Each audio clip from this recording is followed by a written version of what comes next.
हरे कृष्णा और श्रीमद् भगवद गीता की इस सीरीज में एस्ट्रोलॉजर मनीषा राजौरे के साथ बने रहने के लिए आपका तहे दिल से आभार। पिछले एपिसोड में हमने अध्याय 14 को कंप्लीट किया था, जिसमें हमने देखा था प्रकृति के तीनों गुण रजो, तमो और सतो कैसे हमारे जीवन को प्रभावित करते हैं। शरीर इन तीनों गुणों के अनुसार ही कार्य करता है और चूंकि आत्मा इस शरीर में बद्ध है तो यह शुद्ध आत्मा को भी भौतिक जगत की आसक्ति को देखना पड़ता है। तमो रजो के लिए तो मुश्किल है ही वैकुंठ जाना, पर सतोगुणी को भी कुछ है जिसे त्याग कर ही वैकुंठ का रास्ता दिखता है। ये तीनों गुण कैसे प्रकृति को चला रहे हैं, इस जगत को चला रहे हैं, यह जानना भी बहुत आवश्यक है, अन्यथा हम इससे निकलने का उपाय नहीं सोच पाएंगे। आगे भगवान अध्याय 15 में पुरुषोत्तम योग को बताते हैं। पुरुषोत्तम का अर्थ होता है ईश्वर का कालातीत और पारालौकिक पहलू। इस अध्याय में भगवान बताएंगे कि कैसे आध्यात्मिक जगत से भौतिक जगत का पोषण हो रहा है। आध्यात्मिक जगत आखिर कैसा होता है, क्या वहाँ भी जीव नाशवान है या वहाँ भी भौतिक जगत की तरह विविधताएं हैं, जैसे अलग अलग योनियां, दिन रात का होना इत्यादि। अगर आपके पिताजी आपके चाचा जी की रिस्पेक्ट करने के लिए आपको कहेंगे तो आप उनकी रिस्पेक्ट तो करेंगे, पर आपके पूरे दिल से उनके लिए रिस्पेक्ट नहीं आएगी जब तक आप यह नहीं जान लेंगे कि उनकी रिस्पेक्ट क्यों करनी है, उनका यह रिश्ता क्यों बना, उन्होंने आपके लिए क्या किया है। इसी तरह भगवान वेदों को इम्पोर्टेंस देते हैं। वे बार बार कहते हैं कि पहले मेरे बारे में जानो ताकि तुम्हारे मन से मेरे लिए प्रेम और भक्ति उमड़ पड़े। वेदों को जानो, प्रामाणिक गुरुओं से सुनो, ऐसी संगति करो जहाँ मेरे बारे में सुना जाए और मेरे लिए आगे अग्रसर हो। आपने यह देखा भी होगा कि महान साधु संत जो भी चाहते हैं भौतिक जगत में, उसे वे ध्यान में या अपने विचारों से इस भौतिक जगत में ले भी आते थे। तब उन्हें हम कहा करते थे कि उनके पास सिद्धि है, पर वो ये जानते हैं कि आध्यात्मिक जगत ही भौतिक जगत को पोषित करता है। आध्यात्मिक जगत का प्रतिबिंब है भौतिक जगत। जो आप चाहते हैं उसे अगर आध्यात्मिक जगत में पालें तो वह स्वतः ही भौतिक जगत में आपको मिल जाता है। आध्यात्मिक जगत और भौतिक जगत का कनेक्शन इस अध्याय में भगवान ने अश्वत्थ वृक्ष के द्वारा समझाने की कोशिश की गई है। शुरू करते हैं आज के एपिसोड को अध्याय 15 पुरुषोत्तम योग के पहले श्लोक से। पहला श्लोक भगवान ने अर्जुन से कहा है। भगवान ने कहा जाता है कि एक शाश्वत अश्वत्थ वृक्ष है जिसकी जड़ें तो ऊपर की ओर हैं और शाखाएं नीचे की ओर, तथा पत्तियां वैदिक स्रोत हैं। जो इस वृक्ष को जानता है वह वेदों का ज्ञाता है। इस वृक्ष की शाखाएं ऊपर तथा नीचे फैली हुई हैं और प्रकृति के 3 गुणों द्वारा पोषित हैं। इसकी टहनियां इंद्रिय विषय हैं। वृक्ष की जड़ें नीचे की ओर भी जाती हैं जो मानव समाज के सकाम कर्मों से बंधी हुई हैं। इस वृक्ष के वास्तविक स्वरूप का अनुभव इस जगत में नहीं किया जा सकता। कोई भी नहीं समझ सकता कि इसका आदि कहाँ है, अंत कहाँ है या इसका आधार कहाँ है। लेकिन मनुष्य को चाहिए कि इस दृढ़ मूल वाले वृक्ष को विरक्ति के शस्त्र से काट गिराए। तत्पश्चात उसे ऐसे स्थान की खोज करनी चाहिए जहाँ जाकर लौटना ना पड़े और जहाँ उस भगवान की शरण ग्रहण कर ली जाए, जिससे अनादिकाल से प्रत्येक वस्तु का सूत्रपात तथा विस्तार होता आया है। इस भौतिक जगत के बंधन की तुलना अश्वत्थ के वृक्ष से की गई है। इस तरह के पेड़ की कल्पना करना भी मुश्किल है, पर इस तरह का पेड़ हम जलाशय के तट पर देख सकते हैं। जलाशय के तट पर उगे वृक्ष का प्रतिबिंब जल में पड़ता है तो उसकी जड़ें ऊपर तथा शाखाएं नीचे की ओर दिखती हैं। दूसरे शब्दों में यह जगत रूपी वृक्ष आध्यात्मिक जगत रूपी वास्तविक वृक्ष का प्रतिबिंब मात्र है। इस आध्यात्मिक जगत का प्रतिबिंब हमारी इच्छाओं में स्थित है। इच्छा ही इस भौतिक जगत में वस्तुओं के आने का कारण है। जो व्यक्ति इस भौतिक जगत से बाहर निकलना चाहता है उसे विश्लेषिक अध्ययन के माध्यम से इस वृक्ष को भलीभांति जान लेना चाहिए। जो व्यक्ति सकाम कर्मों में लगा है उसके लिए इस वृक्ष का कोई अंत नहीं है। वह एक शाखा से दूसरी में और दूसरी से तीसरी में घूमता रहता है। इस जगत रूपी वृक्ष का कोई अंत नहीं है और जो इस वृक्ष में आसक्त है उसकी मुक्ति की कोई संभावना नहीं है। वैदिक स्रोत तो आत्मोन्नति के लिए कहते हैं, वे ही इस वृक्ष के पत्ते हैं। इस वृक्ष की जड़ें ऊपर की ओर बढ़ती हैं क्योंकि वे इस ब्रह्मांड के सर्वोच्च लोक से प्रारंभ होती हैं, जहाँ पर ब्रह्मा स्थित हैं। यदि कोई इस मोह रूपी अविनाशी वृक्ष को समझ लेता है तो वह इससे बाहर निकल सकता है।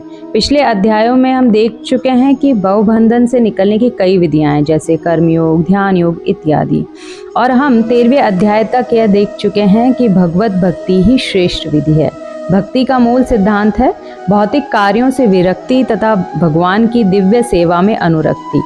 इस संसार की जड़ें ऊपर को बढ़ती हैं। इसका अर्थ है कि ब्रह्मांड के सर्वोच्च लोक से पूर्ण भौतिक पदार्थ से यह प्रक्रिया शुरू होती है। वहीं से सारे ब्रह्मांड का विस्तार होता है, जिसमें अनेक लोक उसकी शाखाओं के रूप में होते हैं।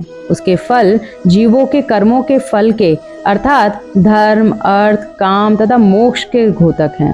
अर्थात आध्यात्मिक जगत ही भौतिक जगत का पोषण कर रहा है। आध्यात्मिक जगत में सब कुछ है। निर्विशेषवादी इस भौतिक वृक्ष का मूल ब्रह्म को मानते हैं और सांख्य दर्शन के अनुसार इसी मूल से पहले शरीर, आत्मा और 3 गुण रजो, तमो और सतो निकलते हैं और फिर 5 महाभूत, फिर 10 इंद्रियां, मन आदि। इस प्रकार वे सारे संसार को 24 तत्वों में विभाजित करते हैं। यदि ब्रह्म समस्त अभिव्यक्तियों का केंद्र है तो एक प्रकार से यह भौतिक जगत आधे गोलार्ध में है और दूसरे आधे गोलार्ध में आध्यात्मिक जगत। जिस तरह की विविधता भौतिक जगत में है वैसी ही आध्यात्मिक जगत में भी होती है। भौतिक जगत क्षणिक है क्योंकि वह प्रतिबिंब है आध्यात्मिक जगत का, और आध्यात्मिक जगत शाश्वत है। जब कोई कहता है कि अमुक व्यक्ति वेद जानता है तो यह समझना चाहिए कि वह इस जगत से विच्छेद होने का तरीका जानता है। जो व्यक्ति वेदों के कर्मकांड द्वारा आकृष्ट होते हैं वह इस वृक्ष की सुंदर हरी पत्तियों से आकृष्ट होते हैं। अर्थात भगवान ने कर्मकांड को ज्यादा इम्पोर्टेंस नहीं दी है। अश्वत्थ वृक्ष की शाखाएं चारों तरफ फैली हुई हैं। निचले भाग में जीवों की विभिन्न योनियां हैं, जैसे मनुष्य, पशु, घोड़े, गाय, कुत्ता, बिल्ली आदि। ये सभी वृक्ष की शाखाओं के निचले भाग में स्थित हैं, लेकिन ऊपरी भाग में जीवों की उच्च योनियां हैं, जैसे देव, गंधर्व तथा अन्य बहुत सी उच्चतर योनियां। जिस प्रकार सामान्य वृक्ष का पोषण जल से होता है, उसी प्रकार यह वृक्ष प्रकृति के 3 गुणों रजो, तमो, सतो द्वारा पोषित है। कभी कभी हम देखते हैं कि जलाभाव से कोई भूखंड वीरान हो जाता है तो कोई खंड लहलाता है। इसी प्रकार जहाँ शरीर के किन्हीं विशेष गुणों का अनुपातिक अधिकता होती है, वहाँ उसी के अनुरूप जीवों की योनियां प्रकट होती हैं। यह कुछ इस तरह है जैसे सतयुग में लोगों की क्वालिटीज कुछ और थी और कलयुग के कुछ और। अश्वत्थ वृक्ष की टहनियां इंद्रिय विषय हैं। विभिन्न गुणों के विकास से हम विभिन्न प्रकार के इंद्रियों का विकास करते हैं और इन इंद्रियों के द्वारा हम विभिन्न इंद्रिय विषयों का भोग करते हैं। शाखाओं के सिरे इंद्रियां हैं, जैसे कान, नाक, आँख आदि, जो विभिन्न इंद्रिय विषयों के भोग में आसक्त हैं। टहनियां शब्द, रूप, स्पर्श आदि इंद्रिय विषय हैं। सहायक जड़ें राग तथा द्वेष हैं, जो विभिन्न प्रकार के कष्ट तथा इंद्रिय भोग के विभिन्न रूप हैं। धर्म, अधर्म की प्रवृत्तियां इन्हीं गौण जड़ों से उत्पन्न हुई मानी जाती हैं, जो चारों दिशाओं में फैली हुई हैं। वास्तविक जड़ तो ब्रह्म लोक में है, किंतु अन्य जड़ें मृत्यु लोक में हैं। जब मनुष्य उच्च लोकों में पुण्य कर्मों का फल भोग चुका होता है तो वह इस धरा पर उतरता है और उन्नति के लिए सकाम कर्म करने लगता है। जब इस वृक्ष के भौतिक विस्तार में कोई फंस जाता है तो उसे ना तो यह पता चलता है कि यह कितनी दूरी तक फैला है और ना वह इस वृक्ष के शुभारंभ की तरफ देख पाता है। फिर भी मनुष्य को कारण की खोज करनी होती है। जैसे मैं अमूक पिता का पुत्र हूँ, मेरे दादा का नाम XYZ है, परदादा का नाम ABCD है। इस तरह खोज करने से एंड में हमें ब्रह्मा प्राप्त होते हैं, जिन्हें गर्भोदकशाही विष्णु ने उत्पन्न किया है। अर्थात हम विष्णु की संतान हैं। मनुष्य को इस वृक्ष के उद्गम परमेश्वर की खोज जैसे व्यक्तियों की संगति द्वारा करनी होती है, जिन्हें उस परमेश्वर का ज्ञान प्राप्त होता है। इसीलिए प्रामाणिक गुरु का सानिध्य लेने को कहा जाता है। इस प्रकार ज्ञान से मनुष्य धीरे धीरे वास्तविकता के इस छंद प्रतिबिंब से विलग हो सकता है और संबंध विच्छेद होने पर वह वास्तव में मूल वृक्ष में स्थित हो जाता है। आगे भगवान चौथे, पांचवें और छठे श्लोक में कहते हैं, जो झूठी प्रतिष्ठा, मोह तथा कुसंगति से मुक्त है, जो शाश्वत तत्व को समझते हैं, जिन्होंने भौतिक काम को नष्ट कर दिया है, जो सुख तथा दुख के द्वंद्व से मुक्त है और जो मोह रहित होकर परम पुरुष के शरणागत होना जानते हैं, वे उस शाश्वत राज्य को प्राप्त होते हैं। मेरा परम धाम ना तो सूर्य न चंद्रमा के द्वारा प्रकाशित होता है और न अग्नि या बिजली से। जो लोग वहां पहुंच जाते हैं वे इस भौतिक जगत में फिर से लौट कर नहीं आते। इस बद्ध जगत में सारे जीव मेरे शाश्वत अंग हैं। बद्ध जीवन के कारण वे छह इंद्रियों से घोर संघर्ष कर रहे हैं, जिनमें मन भी सम्मिलित है। उपरोक्त तीनों श्लोकों में भगवान कहते हैं कि जीव को परम पुरुष की शरण में आना चाहिए, लेकिन इसके लिए पहले परम पुरुष की शरण में आने से पहले जीव के अंदर कुछ योग्यताएं होनी चाहिए। पहली है मिथ्या अहंकार से मोहित ना होना, क्योंकि आत्मा अपने आप को शरीर का स्वामी मानकर गर्वित होती रहती है। जो व्यक्ति इस संसार में सदैव सम्मान की आशा रखता है, उसके लिए भगवान के शरणागत होना कठिन होता है। हमारे भौतिक जगत को तो प्रकाशित होने के लिए सूर्य, चंद्रमा, अग्नि, बिजली आदि की जरूरत पड़ती है, पर आध्यात्मिक जगत स्वयं प्रकाशित होता है। उन समस्त लोकों को चमचमाते तेज से चमकीला जो आकाश बनता है उसे ब्रह्म ज्योति कहते हैं। इस तेज का एक अंश महत तत्व अर्थात भौतिक जगत से आच्छादित रहता है। जब तक जीव इस अंधकार में जगत में रहता है तब तक वह बद्ध अवस्था में होता है, लेकिन ज्यों ही वह इस भौतिक जगत रूपी मिथ्या विकृत वृक्ष को काट कर आध्यात्मिक आकाश में पहुंचता है, त्यों ही वह मुक्त हो जाता है। पर इसके लिए आवश्यक है कृष्ण की शरण लेना। जीव परमेश्वर का सनातन रूप से सूक्ष्म अंश है। ऐसा नहीं है कि बद्ध जीवन में वह एक व्यष्टित्व धारण करता है और मुक्त अवस्था में वह परमेश्वर से एकाकार हो जाता है। वेद वचन के अनुसार परमेश्वर अपने आप को असंख्य रूपों में प्रकट करके विस्तार करते हैं, जिनमें से व्यक्तिगत विस्तार विष्णु तत्व कहलाता है और गौण विस्तार जीव कहलाते हैं। विष्णु तत्व विस्तार मतलब उनका निजी विस्तार, जैसे राम, नरसिंह, विष्णु मूर्ति, वैकुंठ के प्रधान देवता, ये सभी। और जीव का मतलब जो उनका सनातन सेवक है। जीव या आत्मा में भी परमेश्वर का कभी अलग ना होने वाला आंशिक गुण पाया जाता है, लेकिन उसको एक स्वतंत्रता प्राप्त है। इसी स्वतंत्रता के दुरुपयोग से आत्मा बद्ध बनती है और सही उपयोग से वह मुक्त हो जाती है। इन दोनों अवस्थाओं में वह भगवान के समान ही सनातन रहती है। सनातन का मतलब हमेशा रहने वाली। आगे भगवान 7वें श्लोक में कहते हैं कि इस संसार में जीव अपनी देहात्म बुद्धि को एक शरीर से दूसरे में उसी तरह ले जाता है जिस तरह वायु सुगंध को ले जाती है। इस प्रकार वह एक शरीर धारण करता है और फिर उसे त्याग कर दूसरा शरीर धारण करता है। इस प्रकार दूसरा स्थूल शरीर धारण करके जीव विशेष प्रकार का कान, आँख, जीभ, नाक तथा स्पर्श इंद्रियां प्राप्त करता है, जो मन के चारों ओर संपूजित हैं। इस प्रकार वह इंद्रिय विषयों के एक विशिष्ट समुच्चय का भोग करता है।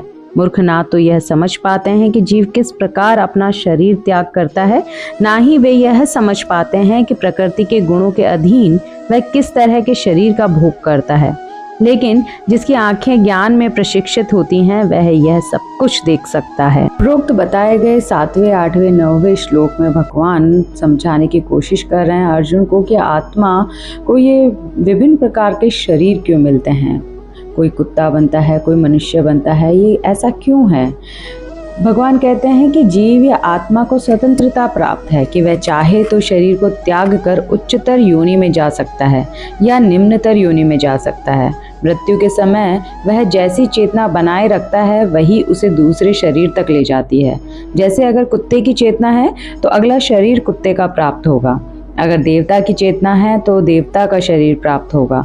आत्मा एक शरीर से दूसरे में देहांतरण करता है और वर्तमान शरीर तथा वर्तमान कार्यकलाप ही अगले शरीर का आधार बनते हैं।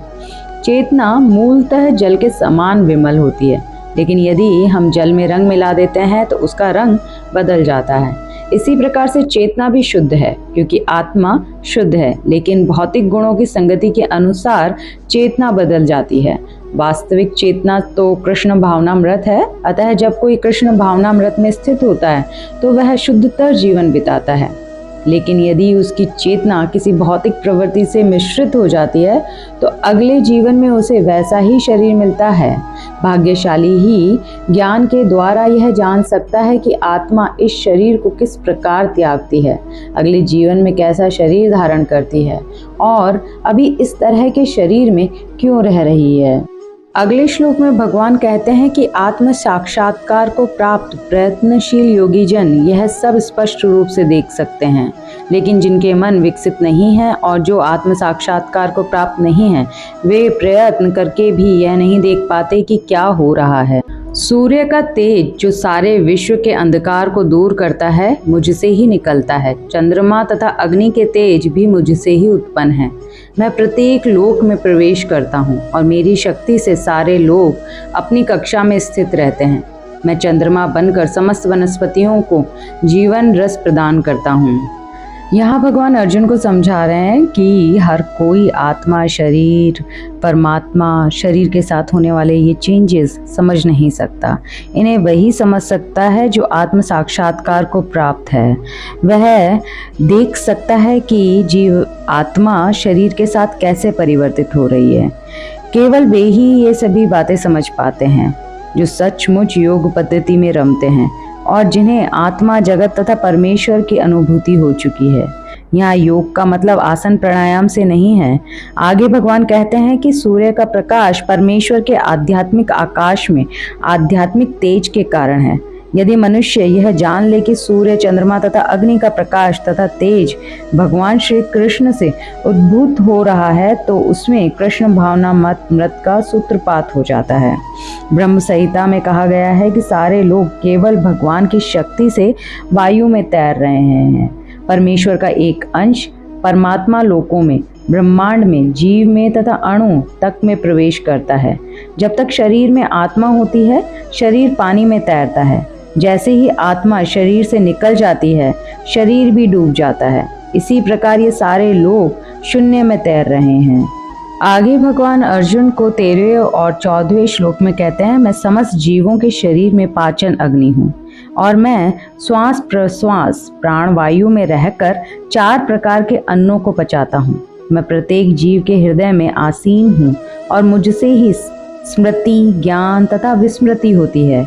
मैं ही वेदों के द्वारा जानने योग्य हूँ। भगवान कहते हैं कि जो तुम 4 प्रकार के भोजन करते हो, जो चूसने वाला है, जो चाटने वाला है, जो कट करके खाने वाला है या पीने योग्य जो भोजन है, इन चारों को पचाने वाली जो अग्नि है तुम्हारे पेट में वो भी मेरा ही प्रतिनिधि स्वरूप है। अगर वह अग्नि प्रज्वलित नहीं होगी तो तुम्हें भूख नहीं लगेगी। इस प्रकार भगवान ही अन्न को उत्पन्न करते हैं और वे ही पचाते हैं और उनकी ही कृपा से हम जीवन का आनंद उठाते हैं। परमेश्वर सभी जीवों के हृदय में स्थित हैं। जीव अपने पुराने जन्म के सारी बातें भूल जाते हैं, लेकिन परमेश्वर साक्षी हैं। इसीलिए वो जीव को नए जन्म में कार्य अलॉट करते हैं। इसीलिए जीव को पिछले जन्मों के अनुसार इस जन्म में भी कार्य करने पड़ते हैं। 15वें श्लोक में भगवान कहते हैं कि जीव 2 प्रकार के हैं, च्युत्य तथा अच्युत्य। भौतिक जगत में प्रत्येक जीव च्युत्य क्षर होता है और आध्यात्मिक जगत में प्रत्येक जीव अच्युत्य अक्षर कहलाता है। इन दोनों के अतिरिक्त एक परम पुरुष परमात्मा है जो साक्षात अविनाशी भगवान है और जो तीनों लोकों में प्रवेश करके उनका पालन कर रहा है। चूंकि मैं क्षर तथा अक्षर दोनों के परे हूँ और चूंकि मैं सर्वश्रेष्ठ हूँ, अतएव मैं इस जगत में तथा वेदों में परम पुरुष के रूप में विख्यात हूँ। यहाँ उपरोक्त 15वें, 16वें और 17वें श्लोक के अनुसार भगवान ने अनंत संख्याओं में जो आत्मा है उनको 2 श्रेणियों में विभाजित किया है। एक तो क्षर तथा एक अक्षर। क्षर का मतलब है जो नाशवान हो सकती हैं, अक्षर का मतलब है जो नाश नहीं हो सकती हैं। जीव या फिर आत्मा भगवान का सनातन विभिन्नांश है। विभिन्नांश का मतलब हुआ भगवान का एक अलग हिस्सा। आत्मा भी भगवान का एक हिस्सा है। जब उसका संसर्ग भौतिक जगत से होता है तो वे जीव भूत कहलाते हैं, लेकिन जो जीव परमेश्वर से एकत्व स्थापित कर लेते हैं वे अच्युत यानी कि जिनका नाश नहीं किया जा सकता वे कहलाते हैं। एकत्व का अर्थ है कि दोनों में विभिन्नता नहीं होती। श्री कृष्ण के कथा अनुसार जीवों की 2 श्रेणियां हैं। इस संसार में संघर्षरत सारे जीव मन तथा 5 इंद्रियों से युक्त शरीर वाले हैं जो परिवर्तनशील है। जब तक जीव बद्ध है तब तक उसका शरीर पदार्थ के संसर्ग से बदलता रहता है। चूंकि पदार्थ बदलता रहता है इसीलिए जीव बदलते प्रतीत होते हैं। लेकिन आध्यात्मिक जगत में शरीर पदार्थ से नहीं बना होता, अतः उसमें परिवर्तन नहीं होता। वहाँ न जरा है, न जन्म है और न मृत्यु। वे सब एक अवस्था में रहते हैं। जब जीव जो नाश नहीं हो सकते और परमात्मा एकत्व में आते हैं तो इसका मतलब यह नहीं हुआ कि उनकी शक्तियाँ परमात्मा की शक्तियों से बढ़कर हैं। यह सोचना गलत है कि भगवान तथा जीव समान स्तर पर हैं या सब प्रकार से एक समान हैं। इसके व्यक्तित्व में सदैव श्रेष्ठता तथा निम्नता बनी रहती है। शरीर से निकलकर परम आत्मा का प्रवेश निराकार ब्रह्म ज्योति में होता है, तब वे अपने इस आध्यात्मिक स्वरूप में बने रहते हैं। यह परम आत्मा ही परम पुरुष कहलाती है। इसका अर्थ यह हुआ कि परम पुरुष अपना आध्यात्मिक तेज प्रकट तथा प्रसारित करते रहते हैं और यही चरम प्रकाश है। इस अध्याय के अंतिम 2 श्लोकों में भगवान कहते हैं कि जो कोई भी मुझे संशय रहित होकर पुरुषोत्तम भगवान के रूप में जानता है वह सब कुछ जानने वाला है। अतएव हे भरत पुत्र, वह व्यक्ति मेरी पूर्ण भक्ति में रत होता है। यह वैदिक शास्त्रों का सर्वाधिक गुप्त अंश है जिसे मैंने अब प्रकट किया है। जो कोई इसे समझता है वह बुद्धिमान हो जाता है और उसके प्रयास पूर्ण होंगे। अंतिम श्लोक में भगवान स्पष्ट करते हैं कि जो भगवान कृष्ण को परम पुरुष के रूप में जानता है वह सारी वस्तुओं का ज्ञाता है। यदि कोई व्यक्ति पूर्ण कृष्ण भावनामृत में रत है अर्थात भगवान की भक्ति करता है तो यह समझना चाहिए कि उसने सारा वैदिक ज्ञान समझ लिया है। भगवान के इस दर्शन को समझने तथा उनकी दिव्य सेवा में प्रवृत्त होने से प्रत्येक व्यक्ति प्रकृति के गुणों के समस्त कल्मश से मुक्त हो सकता है। भक्ति आध्यात्मिक ज्ञान की एक विधि है। जहाँ भी भक्ति होती है वहाँ भौतिक कल्मश नहीं रह सकता। भगवत भक्ति तथा स्वयं भगवान एक हैं क्योंकि दोनों आध्यात्मिक हैं। भक्ति परमेश्वर की अंतरंगा शक्ति के भीतर होती है। प्रत्येक व्यक्ति को चाहिए कि इस कृष्ण भावनामृत को ग्रहण करे और बुद्धिमान तथा शुद्ध बनने के लिए भक्ति करे। जब तक कोई कृष्ण को इस प्रकार नहीं समझता और भक्ति में प्रवृत्त नहीं होता तब तक सामान्य मनुष्य की दृष्टि में कोई कितना बुद्धिमान क्यों ना हो वह पूर्णतया बुद्धिमान नहीं है। इस प्रकार इस अध्याय के प्रथम 5 श्लोकों में हमने हृदय की दुर्बलताओं से अपने आप को मुक्त करने को कहा है। ये दुर्बलताएं हैं प्रकृति पर प्रभुत्व जताने की कोशिश। जितना ज़्यादा प्रभुत्व जताने की कोशिश करेंगे उतना ज़्यादा भौतिक पदार्थ से स्वामित्व के प्रति आसक्ति हो जाती है। 6ठे श्लोक से अंतिम श्लोक तक पुरुषोत्तम योग की विवेचना हुई है। इस प्रकार श्रीमद् भगवद गीता के 15वें अध्याय पुरुषोत्तम योग का तात्पर्य पूर्ण होता है। हूँ आप सभी के प्रेम और आशीर्वाद के साथ अगले एपिसोड में अध्याय 16 के साथ। तब तक के लिए हरे कृष्णा।